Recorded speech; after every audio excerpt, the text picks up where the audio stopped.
Guys, এই মুহূর্তে আপনারা আমাকে দেখতে পাচ্ছেন যে আমি একটা ধান ক্ষেতের পাশ দিয়ে হেঁটে যাচ্ছি। তো এরকম দৃশ্য কিন্তু আমরা সচরাচর দেখি না। তো এই মুহূর্তে আপনাদের কাছে মনে হতে পারে আমি হয়তো বা কোনো গ্রামীণ এক প্রান্তরে অথবা আপনারা বলতে পারেন প্রান্তিক বর্ডার অঞ্চলের দিকে আছি। বিষয়টা সম্পূর্ণ ভুল। তো এরকম গ্রামীণ দৃশ্য কিন্তু শহরেও আছে। তো দেখেন আমার পিছনে দেখেন একটা ধানের জমি, যেখানে ধানের আবাদ চলতেছে। তো তুমি একটু আগে আসো, সমস্যা নাই, একটু আগে আসো। তো দেখেন এই মুহূর্তে এক কৃষক চাচা কিন্তু জমিতে ধান রোপণ করতেছে, ধানের চারা।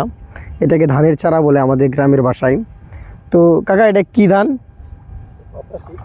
বাতাসি না? ও, মানে 85 যেটাকে বলে। তো এটা 85 ধান। এটা কি চিকন চাউল হয় না? তো এটা হলো 85 ধান। তো এটার চাউলটা কিন্তু চিকন হয়।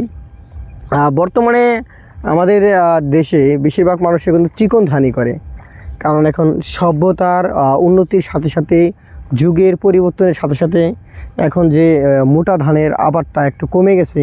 কারণ মানুষ কিন্তু মোটা ধানের যে ফসলটা আমরা পাই, মানে ধান থেকে যে চাউলটা পাই, এই মোটা চাউল কিন্তু মানুষ ব্যবহার করতে ইচ্ছুক না। যারা একেবারে বর্তমানে যারা নিম্নবিত্ত পরিবারে, তারা কিন্তু এই চাউলটা ব্যবহার করেন। তো আসলে এটা মানুষের চাহিদার উপর ডিপেন্ড করে, একটা মানুষের কতটা এবিলিটি আছে তার উপরে।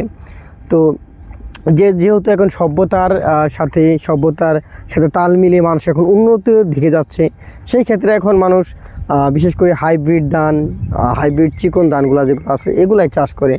আর চিকন ধানের একটা দাম বেশি বাজারে, ফলন কিছু কম হয়, তাই না?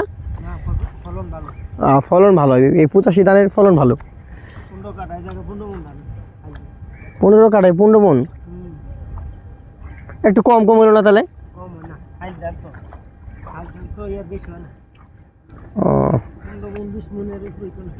তো 15 কাঠা জমিতে, ওদিকে যাও, গাড়ি আসতেছে। তো 15 কাঠা জমিতে 15 থেকে 16 মন কিংবা 20 মনের মতো ধান হতে পারে।